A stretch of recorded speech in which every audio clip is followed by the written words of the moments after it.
Hello everyone. In this video we will learn about otomycosis. तो सबसे पहले तो हमें ये जानना पड़ेगा कि ओटोमाइकोसिस क्या है। Otomycosis is fungal infection of ear canal. ये ईयर कैनाल का फंगल इन्फेक्शन है। अब ये फंगल इन्फेक्शन है तो हमें ये जानना पड़ेगा कि कौन कौन सी फंगस की वजह से होता है। तो it occurs due to Aspergillus niger, Aspergillus fumigatus and Candida albicans। ये फंगस के नाम है। इस सब फंगस की वजह से ईयर कैनाल का जो इन्फेक्शन होता है उसे हम बोलते हैं ओटोमाइकोसिस। अब ये ओटोमाइकोसिस जो है वो कौन कौन सी जगह पे देखने को मिलता है।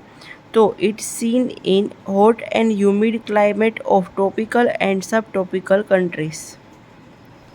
अब ये जो हमने देखा ना वो तो था कि फंगस का प्राइमरी इन्फेक्शन हुआ हो हमारे कान में, बट सेकेंडरी फंगल ग्रोथ भी देखने को मिल सकता है। सेकेंडरी फंगल ग्रोथ किन किन कंडीशन में किस पेशेंट में देखने को मिल सकता है। तो कि it's seen in patients using topical antibiotics for treatment of otitis externa और मिडल ईयर सुप्यूरेशन। मिडल ईयर का कोई इन्फेक्शन हुआ हो, ओटाइटिस एक्सटर्ना एक्सटर्नल ईयर का इन्फेक्शन हुआ हो, इस सब कंडीशन में अगर कोई पेशेंट टॉपिकल एंटीबायोटिक्स ले रहा है तो टॉपिकल एंटीबायोटिक्स की वजह से क्या होगा पता है आपको। नॉर्मली हमारी स्किन में बैक्टीरिया एंड फंगस दोनों इक्वल अमाउंट में होते हैं। एंटीबायोटिक्स क्या करेगी, जो डिसीज़ करने वाले बैक्टीरिया है उसको तो किल करेगी ही, उसके साथ साथ जो नॉर्मल बैक्टीरिया थे उसको भी किल कर देगी। तो बचेगा कौन, फंगस। तो फंगस जनरली तो नॉर्मली पैथोजन की तरह एक्ट नहीं करती, बट ये उसकी फेवरेबल कंडीशन मिल जाती है। अगर बैक्टीरिया नॉर्मल डेथ हो जाए ना तो सेकेंडरी फंगल, तब फंगस पैथोजन की तरह एक्ट करती है और सेकेंडरी फंगल ग्रोथ देखने को मिलता है। अब हम ये देखते हैं कि ओटोमाइकोसिस के क्लिनिकल फीचर्स क्या क्या होंगे। तो सबसे पहले है इंटेंस इचिंग। उस पेशेंट को सबसे पहली कंप्लेन यही होगी कि कान में बहुत इचिंग हो रही है, डिस्कम्फर्ट की फीलिंग आएगी, पेन होगा कान में, pain in the ear and watery discharge from the ear with musty odour. एंड उसके कान में अगर फंगस होगी तो उसको ईयर ब्लॉकेज की फीलिंग आएगी, ईयर ब्लॉकेज। ये है उसके क्लिनिकल फीचर्स। अब अगर वो पेशेंट आए हमारे पास और हम उसका ओटोस्कोपिक एग्जामिनेशन करें तो हमें क्या देखने को मिलेगा, तो कि कान में हमें वो फंगस देखने को मिलेगी। और वो फंगस का जो मास होगा वो कैसा दिखेगा, तो कि वाइट कलर का, ब्राउन कलर का या ब्लैक कलर का। वो फंगस के ऊपर डिपेंड करेगा कि कौन से कलर का दिखेगा। एंड ये जो फंगस का मास होगा ना वो कैसा दिखेगा, तो has been linked to wet piece of filter paper और न्यूज़पेपर। ये फिल्टर पेपर या न्यूज़पेपर जैसे पड़ा हो ना उस टाइप का कुछ दिखेगा। अब अगर एस्परजिलस नाइजर की वजह से इन्फेक्शन हुआ है तो वो ब्लैक कलर का दिखेगा। फ्यूमिगेटस की वजह से हुआ है तो वो पेल ब्लू कलर का या ग्रीन कलर का दिखेगा।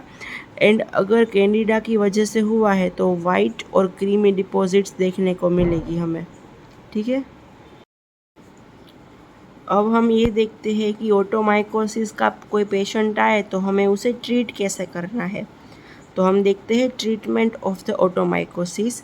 तो ट्रीटमेंट में सबसे पहले है ईयर टॉयलेट, मतलब कि कान को क्लीन करना है। वो हम 3 मेथड से कर सकते हैं, या तो सिरिंजिंग से, या सक्शन से, या मोपिंग से। ठीक है। ईयर टॉयलेट क्यों करेंगे हम, तो कि to remove all the discharge and epithelial debris which are conductive to the growth of fungus. कान में जो भी डिस्चार्ज होगा, जो भी एपिथेलियल डेब्रिस प्रेजेंट होगा, वो सब कुछ जो कचरा होगा ना कान में वो रिमूव करने के लिए, फंगस का जो मटेरियल प्रेजेंट होगा वो सब कुछ रिमूव करेंगे हम। इन तीनों में से कोई भी मेथड यूज़ कर सकते हैं, सिरिंजिंग, सक्शन और मोपिंग। फिर सेकेंड है कि हम स्पेसिफिक एंटी फंगल एजेंट्स दे सकते हैं टॉपिकल। टॉपिकली हम स्पेसिफिक एंटी फंगल एजेंट्स दे सकते हैं। अगर कैंडिडा की वजह से इन्फेक्शन हुआ है तो हम स्पेशली उसे निस्टेटिन दे सकते हैं। एंड इसके साथ साथ other broad spectrum anti fungal agent भी स्टार्ट कर सकते हैं, जैसे कि क्लोट्राइमोक्साजोल। ठीक है, उसके साथ साथ हम पोविडोन आयोडीन भी दे सकते हैं।